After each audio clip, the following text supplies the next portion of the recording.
Hello everyone, and welcome back to Make Our World Your Runway. And as you can see, I am live here at the Embassy Suites Hotel by Hilton in Boca Raton, and we are at one of our conventions here for 100 Successful Women in Business and of course the Global Trade Chamber. And as always, you're going to see a great show. You're going to see some live videos with some great speakers and vendors. It was a wonderful event, and we're definitely going to do a great recap for you. And as always, we want to tell you to subscribe to the Global Trade Chamber YouTube channel so that you can see all the shows from Make Our World Your Runway and, of course, success stories.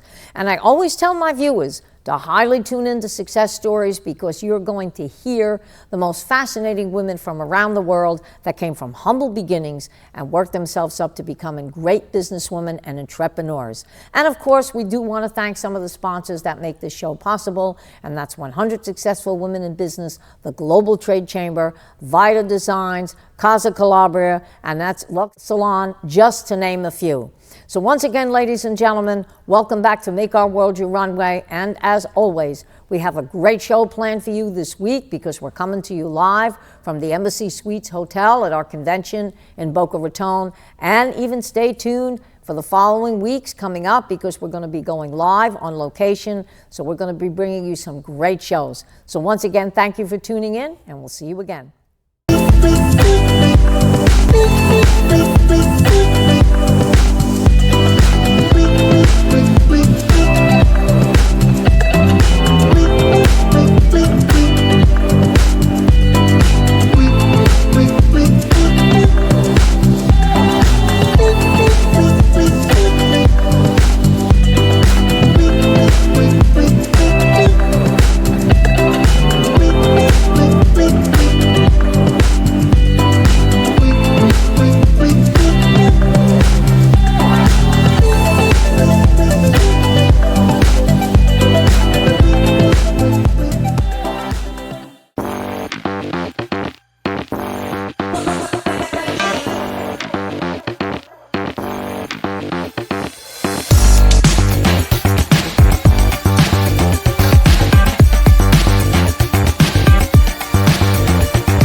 Yes, I will be there in my Sunrise Epic Theater table. Come by, say hi to me. We'll take some pictures. You can do so. You can buy your ticket. Yeah, it'll be a great event. And of course, yeah, Sunrise is really up and coming. It's really moving. There's a lot going on. Every time I get on social media, where's the event? Sunrise. Where's the event? Look at Barry Manilow. He's coming. Yes. What is the name of the big arena here? Yeah. I'm trying to think of the name. The American Theater or something like that. Yeah. And he's coming to Sunrise, and that's part of his. This is his retirement. Oh, okay. This is retirement. Now here's the thing with Barry Manilow, and we're trying to work on this. Barry Manilow has been wanting to buy the rights for the Copacabana for years. Oh, wow, imagine. Now, that makes sense. Yeah, it makes sense. Now, kind of a mistake that was made when he put the song out at the Copacabana. And, well, I didn't know that he had the rights to that song. But you can only have rights for 20 years, and then you can't get residuals from that. Oh. Okay? I didn't know that. It's one of our good attorneys that I know told me. He says, no, that happens to be... He said the law, but the Copacabana didn't capitalize on that song. They could have made a deal right then and there. And the reason why they didn't, because it was such a hit, the Copacabana was like it again, okay? And Barry Manilow, I don't know what has been going on, but he's been trying to get the rights to it. Mm-hmm. And the fact that they're trying to get the Copacabana to come back, and the fact that he's not going to tour much anymore, this would be a great opportunity for him to buy the rights, bring back the Copacabana in the style that it always was known for, and really start booking acts like yourself and other acts that want to go in there. And a lot of people very misconstrued on the Copacabana because they thought it was just purely, and nothing wrong with it, purely just Latin music, but it was everything. Yeah. I mean, back in the day, you had Frank Sinatra, you had Sammy Davis Jr., you had Dee Martin, Jerry Lewis. Everybody.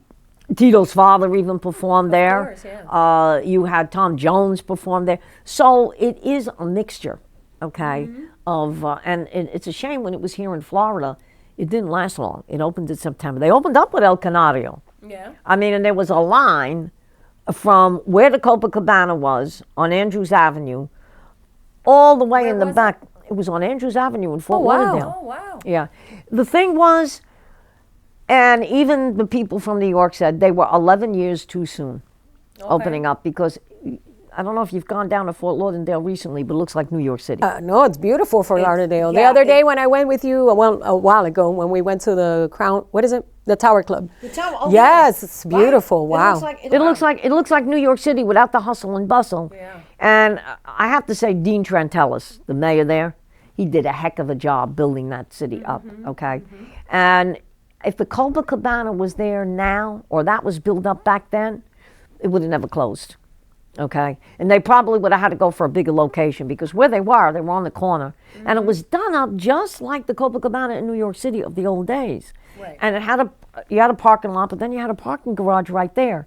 But they would have had to go for a bigger space. They really would have. Wow. Because I'll be very honest with you, when I went, it was always packed. You know, they were open like Thursday through Sunday, but Friday and Saturday night you could not get in there. I imagine, of course. Yeah, you could not. They even had Anthony Montanez was there as well, so it would have been a. And at that time, Cuban Pete had passed away, but Barbara Craddock was still alive doing her show. She was going to go in there and perform, and then it closed. Oh wow! Yeah, it had closed. So it was for the time it was open. It really was a hot spot. Yeah. But unfortunately, it got under a little bit of mismanagement. Well, maybe now. I don't know. Oh, now it's different. In fact, they wanted to bring me in to run the place. I said, I've got no problem. I said, with that, I would have had you and all the great acts in there.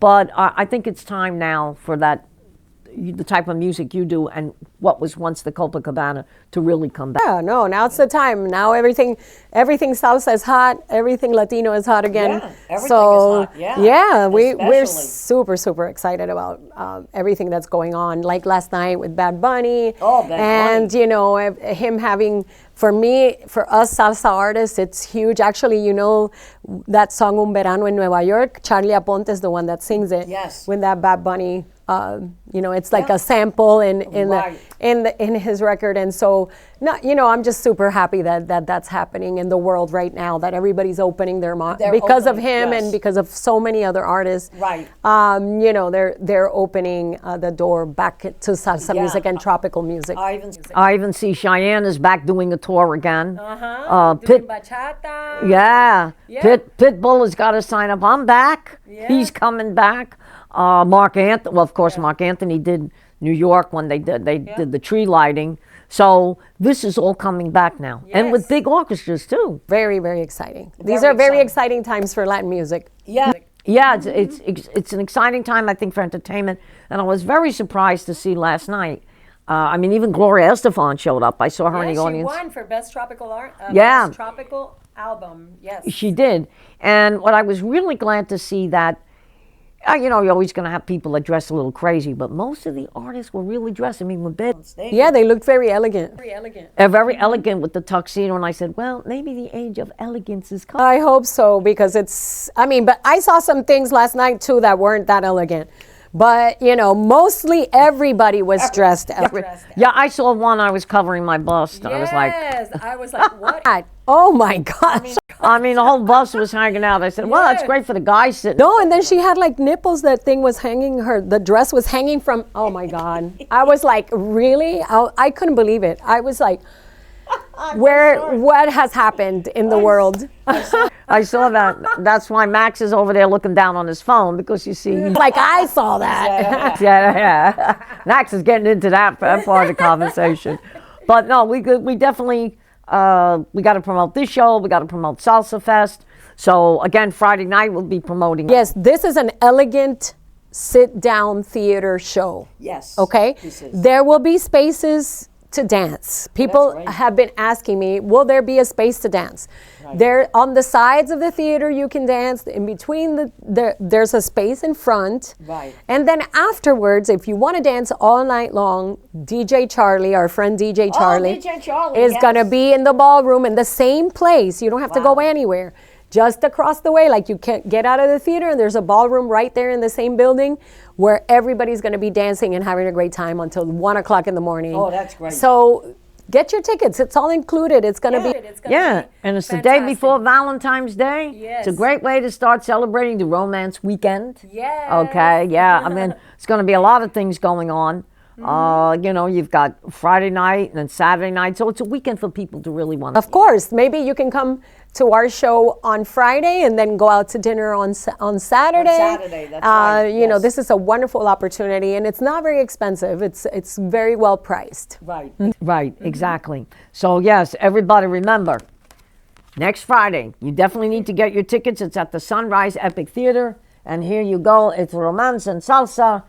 Okay, Melina Almodovar, and you've got Charlie Aponte, who used to be with El Gran Combo, which many people know is very big and still around today. He's doing fantastic, yes. Yeah, he's doing fantastic. And El Gran Combo, I see them. That's my favorite band in the whole world. So for me, this is huge for me. Like this event is for me. I've sang with him before at the festival. He came to the festival, but that it's me and him, for me is a great accomplishment in my career.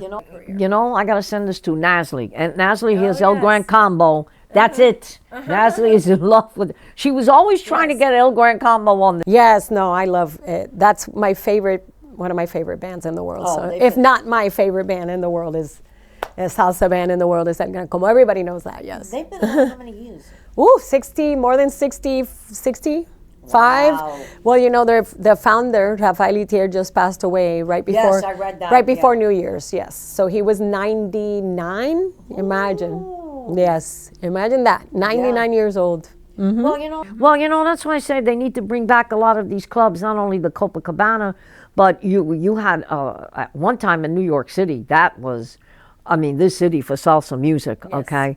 I mean, it was great, and you had a lot of different clubs there that on Friday and Saturday night, you'd be standing around the corner, okay? Mm-hmm. Just trying to get in because people wanted to hear this music. People wanted to dance. And that was kind of the golden age of music, the golden age of Hollywood. That was the golden age of everything. That's correct. Yes, I think that we're actually moving towards that right now. I hope history repeats itself. Always does. And so I'm hoping it'll be in the next 10 years, from now to the next 10 years. I think it would be amazing, because it's always like 10 years, 5 to 10 years of 5 to 10 years. Yeah, but you could see it is coming back, because I think people are just getting tired of some of the music that's out there now. Okay, and let's face it. When you had the big band era in the 50s, and salsa was very big in the 50s, okay?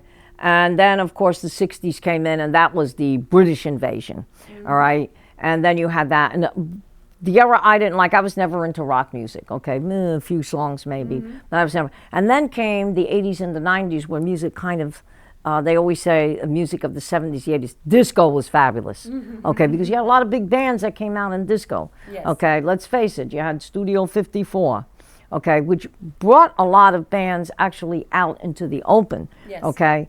You had Club Cheetah, that was in New York, that did a lot of disco. And then on the Jersey side, you had the Soul Factory, okay, which I only lived like 10 minutes. I'm sure you were loving that disco. That was another Thursday night. That was another one of my. Angela, the disco queen. That's right.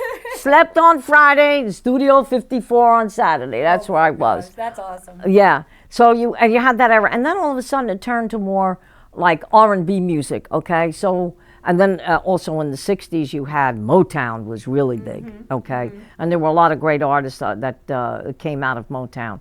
So. Music, and then music kind of, it changed, but I don't think it had a direction. Now all of a sudden we got a direction again. Yes. So no, I'm really excited. I think that this is a really wonderful time for salsa music, and also music from South Florida. There's so many amazing events happening here in South Florida. God. Everywhere, every week, I see something new. I see somebody's coming down here to play for people down here. Right. And so many wonderful events, like everywhere. Sunrise, Fort Lauderdale, South Beach. I mean, just everywhere. I see them just sprouting out everywhere, and I'm super happy. I think this is the era of Miami, of Broward, of Fort Lauderdale, of Sunrise, of all of South Florida. All of South Florida. South Florida. Well, anyway, we've only got about 4 minutes left, so anything you want to say to our viewers? I just want to say thank you, Angela, and thank you always for your support, and everybody that's out there, all the women entrepreneurs. I know sometimes it's difficult, sometimes it's very hard to keep going, but I suggest that you just, find power, the power that everybody holds inside of them. For me, it's also not easy every day. But I try to bring all the power that I have inside, and the belief in myself, to keep going, to keep moving forward. Even if you're feeling a little bit down, just one thing that you do a day to move a little bit forward is worth it, I think. And it helps you to keep going. Like what we were just saying before, if you give up, you will never know. That's the only way you'll never know. For sure. That was a great words of wisdom. But ladies and gentlemen, we want to thank you for tuning in today. The great Melina Almodovar. And remember, she has 2 fabulous shows coming up. One on February the 13th. Okay, great way to start your Valentine's weekend. And then, of course, Salsa Fest. We'll be seeing you in April. And that's also in Hollywood. So ladies and gentlemen, thank you so much for tuning in today. And remember to always come back every week, because Make Our World Your Runway will always have another great show for you. So have a great week, great weekend, and we'll see you next week.